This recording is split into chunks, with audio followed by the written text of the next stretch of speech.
here is Jeff, the host of the Gridiron.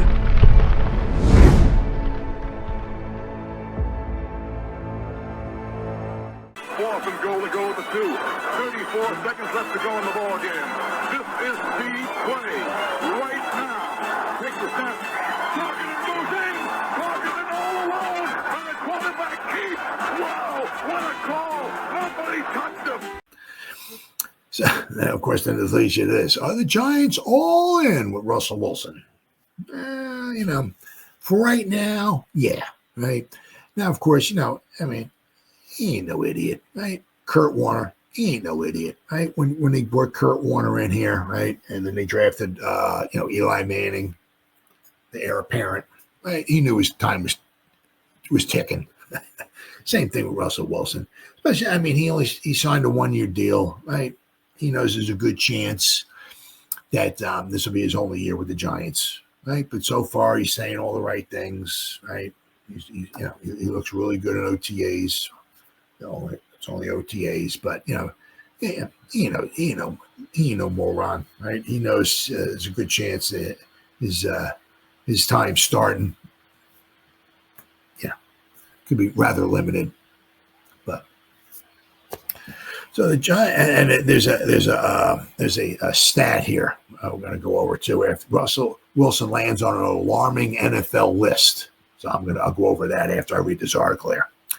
Are the Giants really all in on Russell Wilson as their 2025 quarterback? And it says, well, yeah, sort of, until the time comes to go in all Jaxson Dart. But Russell Wilson may or may not still have the ability to play football at an elite level. New York Giants quarterback, though, is undoubtedly an elite name dropper. Yep.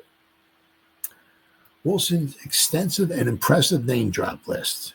He talked. Really. The one thing which was impressive is that when he's at the press conference, people talking to him and stuff like that. He's very good at bringing up names. He remembers a lot of guys' names on the Giants roster and all and everything. Wilson has done something similar in introductory Zoom calls shortly after signing with the Giants.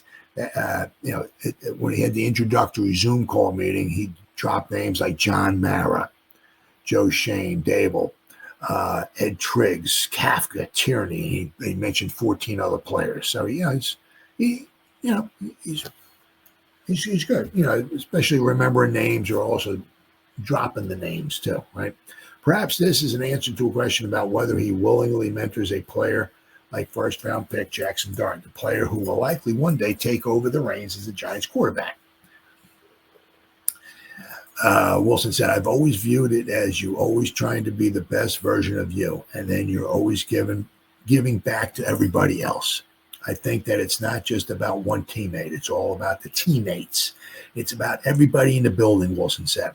It's all from all the way to the quarterback room, to the receivers, to the running backs, to the tight ends, to the O-line, and the relationship there, all the way to the defensive line, to the corners and all of that.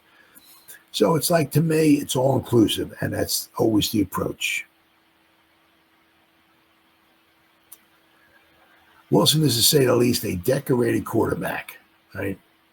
Played 2 Super Bowls. He's 37. This will be his 14th season. Wow. His regular season record is 121, 77, and 1 as a starter. He's thrown for more than 46,000 yards and 350 touchdown passes in his career.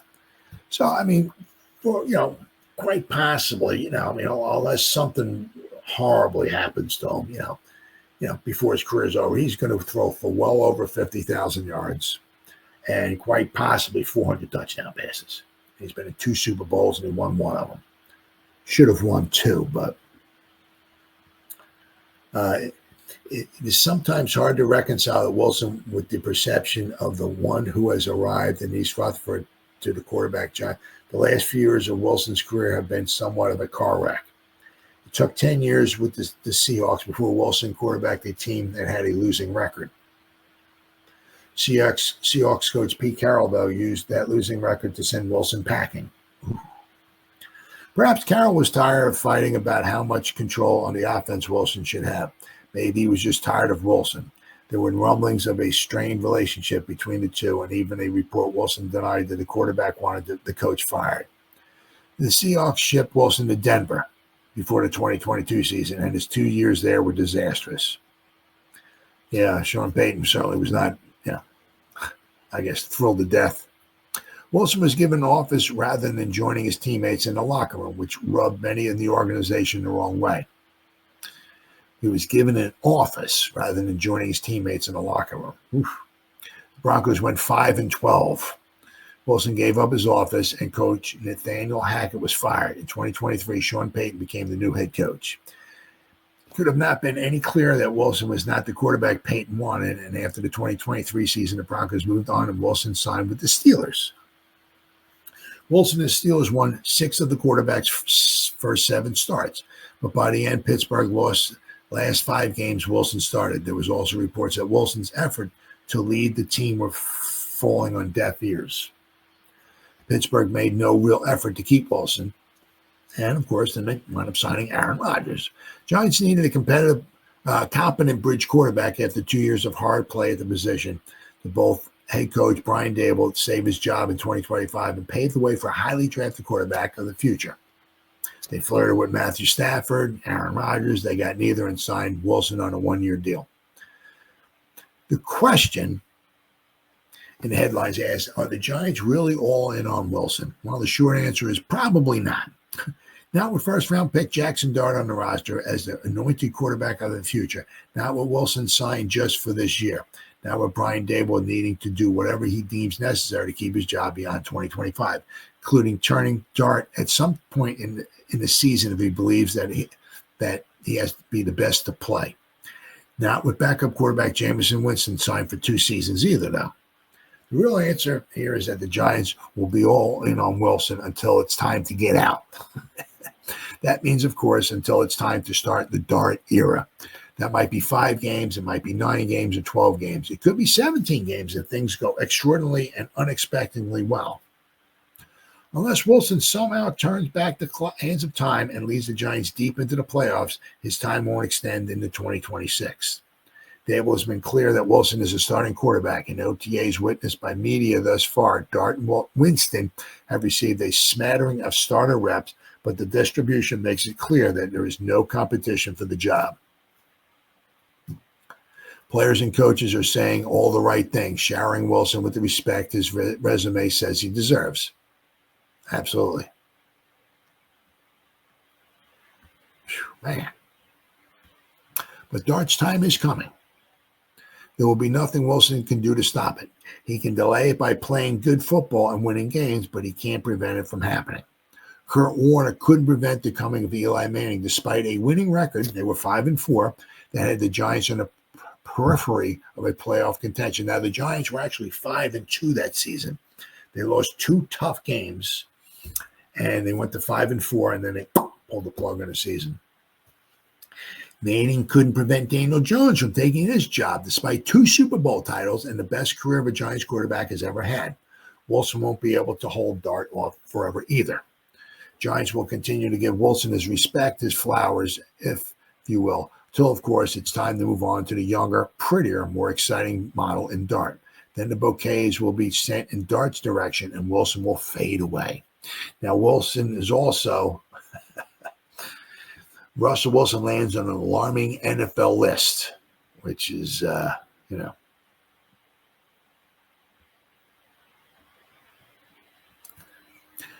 Giants might have a franchise quarterback waiting in the wings, but for the time being, they have joined a handful of other NFL teams in investing in 1-year rental with Russell Wilson. Will the bold move pay off? Only time will tell, but it's easy to see that Wilson is not generating a lot of confidence outside the Giants facility. Recently, Alex K of Bleacher Report predicted 5 quarterbacks who will be benched during the 2025 season, while Wilson, to no surprise, popped up on that list. The reality for the Giants is that they picked up a quarterback who hasn't looked so sharp since his playing days with the Seattle Seahawks. Yeah, I mean, also to be fair, I mean, maybe he didn't look super spectacular a lot of times with the last year with the Cowboys. What's up, buddy? Andrew, having a veteran team runs it back up the Giants and they were, oh, yeah, sure did. Yes, it did. Absolutely. But to be fair with Wilson, my son's a Cowboy fan. Yeah, I know. But every year we go see a Cowboy game. I have no skin in the game. I just we go watch a Cowboy game on the road. Last year was in Pittsburgh. Then the year before that, we saw when they played Miami. The year before that, we went to Lambeau Field. So every year, we went to Tampa Bay. We've gone to New England, Oakland. We always see a Cowboy game. This year, we might see him in Detroit, I think. But we always see a Cowboy game on the road. Now, to be fair, last season, we saw the Dallas. We drove to Pittsburgh. We saw the Cowboy Steel game. Wound up being a very exciting game. The Cowboys won last minute. But, the Steeler offense was nothing to get excited about. like with the Eagles, how the Eagles have Saquon. They got a great offensive line. They got 2 stud wide receivers. The Steelers did. So if you're blaming Wilson, for, maybe they lost 5 games in a row at the end of the season. They got blown out again in the playoff bubble. Their offense was really, was not, wasn't like, the Steelers should just walk up and down the field. They got a great, the Steelers defense keeps the Steelers in the game, right? And they hope that the Steelers offense can score enough points, right, to win a football game. The Steelers offense was nothing super spectacular, right? Let's see. The reality for the Giants is they picked up a quarterback that hasn't looked so sharp in a long time. His first season in Denver did not go so well, and a notable regression is accuracy and a TD interception ratio. Year 2 with the Broncos didn't go much better as Wilson finished 7-8. The Steelers attempted to be the home of Wilson's revival. In 11 games, Wilson threw for 2,482 yards and 16 touchdowns. The Steelers' stint was rocky for the veteran who battled injuries from the jump. It took 7 weeks for Wilson to start a game for Pittsburgh. The Steelers made the playoffs, but they were one and done. This year, Pittsburgh will rely on Aaron Rodgers. In New York, Wilson will have plenty of eyes on him with 2 notable passers behind him in the depth chart, wait for their opportunity to take over potentially. If the quarterback picks up where he left off in the back half of last season, the coaching staff shouldn't wait long to yank him and find out what Jameson Winston still has left in the tank. For the time being, Wilson has the support of his NFL teammates and coaching staff as the Giants' starting quarterback for the start of the 2025 NFL season. That won't erase any pressure, though. Winston is more than capable of coming in and giving the team some quality reps, and he's appeared in 105 games throughout his career, with 7 starts for the Cleveland Browns just last season. We're talking about Winston here. And if all else fails for the veteran, the Giants have every right to trot out their first-round draft selection, Jaxson Dart. After spending a late first-round pick on the Ole Miss star, the Giants could get eager to see the youngster in action.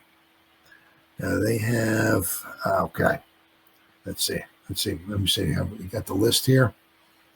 They predicted 5 quarterbacks who could be benched in 2025. Let's see here. Sam Darnold of the Seahawks. Dak Prescott, the Cowboys. Wow. Aaron Rodgers of the Pittsburgh Steelers. Tua Tagovailoa of the Miami Dolphins. And, of course, the last one, Russell Wilson of the Giants. So, that's quite a possibility. We will have to wait and see. Right. That's a good chance. Are they all in on them? Yeah.